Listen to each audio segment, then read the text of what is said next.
All right, hey, what's up, y'all? I want to take a moment today and talk about fasting, what it is and what you might want to get from it and why you might want to consider it at some point. Fasting is a super popular topic these days, and for really good reason, because there's a lot of health benefits that come from it, especially in the context of doing a lot of other things right, like eating real food. But before we get into that, I just want to reiterate what it is that we're trying to do with all this health stuff. We are trying to live our most amazing life possible. And we really believe that to do that, you have to find health. You have to make health a priority. Because just imagine being happy with the way that you are in your body, the way that you feel in your body, the way that you look to yourself and other people. And imagine having consistent energy levels and strong digestion and really clear skin and being relatively asymptomatic or without symptoms, or at least better than where you're at right now. And imagine just being really happy and emotionally stable. That's what happens when you find health. When you find health, you find yourself and you show up to life completely different. That's why we're doing all the stuff that we're doing, right? It's worth the effort. It really is. Now, a big part of health is just basic health markers and figuring out what it is that's necessary for health, but then also being happy with your body composition, because an optimal body composition is as much an indicator for health as any other symptom or lack of symptom. All right. So within trying to find health and trying to be happy with a body composition, fasting is a tremendous tool. All right. So fasting is basically going periods without eating, and there's a bunch of different versions of that, so within the realm of fasting, there's things like water fast and fast where you can have bone stock and kombucha and all kinds of other things. But the bottom line is we're still trying to get the same result. The result is we're trying to improve our health, and we're trying, for most people, if we're really honest about it, we're trying to improve our body composition.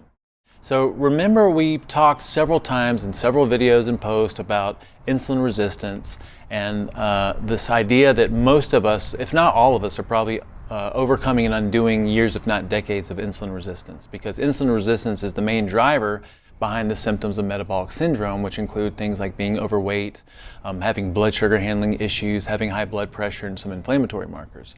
And so addressing insulin resistance is really important for most of us. And again, the older we are, the more that we're undoing those years and decades of dysfunction. And the main things that contribute to insulin resistance is carbohydrates, especially refined carbohydrates, and doing that for a significant period of time. Carbohydrates give us the biggest spike of insulin. And then if we're eating too many meals in a day, if we're eating really frequently and grazing, we're giving ourselves consistent spikes of insulin. So it's about the intensity of insulin and then also the frequency. That's what contributes to insulin resistance over time. And also toxic fats. I got to throw that in there. This is something that we've understood recently, the detrimental effects of consuming soybean oil and vegetable oil and canola oil, because it disrupts your body's ability to actually create energy the right way, especially from healthy fats and body fat. So the big question is, again, how do we improve insulin resistance? Well, we got to eat 100% fresh real food, definitely getting rid of the toxic fats and replacing it for healthful fats and traditional fats like butter and olive oil and coconut oil and animal fats. But then also being strategic with our carbohydrates, because if carbohydrates are one of the big drivers or contributors to insulin resistance, then we have to be strategic with our carbohydrates. If we're eating carbs from real food, that in and of itself is really beneficial, but then we want to have some basic rules around it.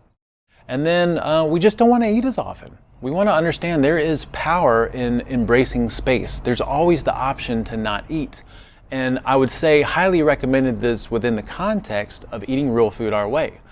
Fasting in the context of eating processed food and a lot of refined carbohydrates is probably not a smart thing or very doable or enjoyable. But if you're eating real food, especially something that resembles what we're doing, then fasting is a natural extension of the things that we're doing, all right? So let's talk really quick about why fast. What's the benefits? Well, first of all, fasting mimics the evolutionary template of feast and famine. Most of our ancestors did not have 3 square meals a day and walk around with fanny packs with snacks and backpacks with snacks. And if you study anthropology, non-modernized populations still in existence today, you'll see that most of them eat 1 or 2 times a day, usually not first thing in the morning. And sometimes they'll go days without eating because of this feast-famine cycle they go through. Very rare, but sometimes they can go through weeks without eating, but most of the time it's usually at the most a couple of days or something. But so it mimics the evolutionary template.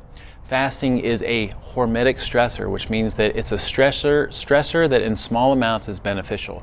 Just like a little bit of sun exposure is good, too much sun exposure is burning, right? A little bit of exercise is great because of the adaptation response we get from exercise, but exercising all the time is going to be bad for your health and too stressful for your body. So fasting is a hormetic stressor. It's good in small amounts because of the healing benefits that come from it, but it's not good to do all the time, otherwise you starve yourself to death, right? It gives your body a chance to rest from digestion, right? So if I'm eating all the time, I'm always digesting. My digestive system needs space and time where it's not digesting food to actually heal itself and give itself the ability to have a strong digestive effort at the next meal. So what's optimal is a meal and then some space, and then strong digestion in the meal and then some space. Fasting forces the insulin levels to go low because insulin is only secreted in the presence of food. Right? So when I eat, I secrete insulin. It's a necessary process, but I don't want to be secreting insulin all the time. The way that we get low insulin is by not eating. So one of the things we have to do to overcome and undo years and decades of insulin resistance is go through periods of not eating, and that varies by individual. And then it also enhances brain function, energy levels, muscle preservation through all kinds of different methods. And then it also enhances the body's healing ability because when I don't have constant energy and nutrient input, my body has a chance to go internal and kind of heal itself and cleanse itself. So then the big question is, how do you fast? I mean, it's so popular, it's just like anything else that gets mainstream. There's so much freaking information out there about what to do and how to do it. It's like, what's the best thing? Well, that's what we do in the SHT is we go out and we experiment and we learn and we read and we're in the literature and we're following leaders, and then we come back and we experiment with ourselves and experiment with our people, and then we come back and we formulate a really solid progression. So that's kind of what we've done.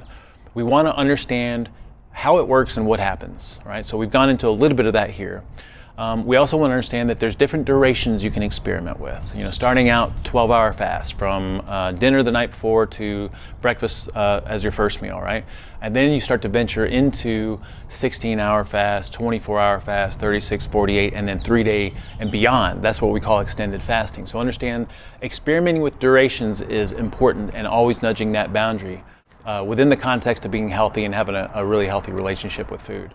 And then you want to understand there's different types of fast. So we have what we call a fat fast, which is you still have the ability to consume fatty things, maybe a little bit of meat.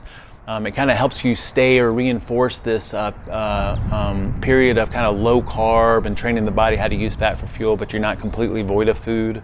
You have an option to eat some things. There's some basic rules around it. And then we have what we call an SHT fast, which is basically a fast that allows a little bit of fat in your coffee, a little bit of butter, and a little bit of bone stock.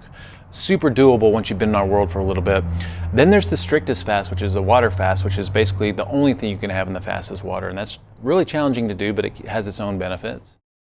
And then within those different durations and types, you also want to understand what are the tips and hints and strategies and things that you can do within the context of those different fasts. And again, always focusing on trying to get the most benefit out of it. What are we trying to do with this? We're trying to get health. We're trying to improve our body composition, right? And then we think it's really beneficial to have a progression, where you start easy and then you kind of ease yourself into more challenging and difficult fasting durations and types of fast and things like that. So that's kind of what we put together. We have a seminar coming up this weekend called Strategic Fasting 101. So it's a 1 hour of power where we talk about all the benefits of fasting and how it works physiologically, why these things happen in a good way, how to do it, how often we should do it, what things we can do and can't do during a fast, and then when we should fast and not fast, and then all about the things that we just mentioned, like the durations and the types and the things that we can do within the context of those durations and types. So it's a super, super solid progression. We'd love to see you there and join us. It's this coming Saturday at 11:30, all right? If you're watching this video after that, we're always going to have a seminar-based version of this available. We have it available inside our community network at community.superhumantransformation.com. Or if you have a hard time accessing it anywhere else, just shoot me a message and let me know that you're interested in it. But we look forward to seeing you guys there. Let me know if you have any questions. All right, we will talk to you soon.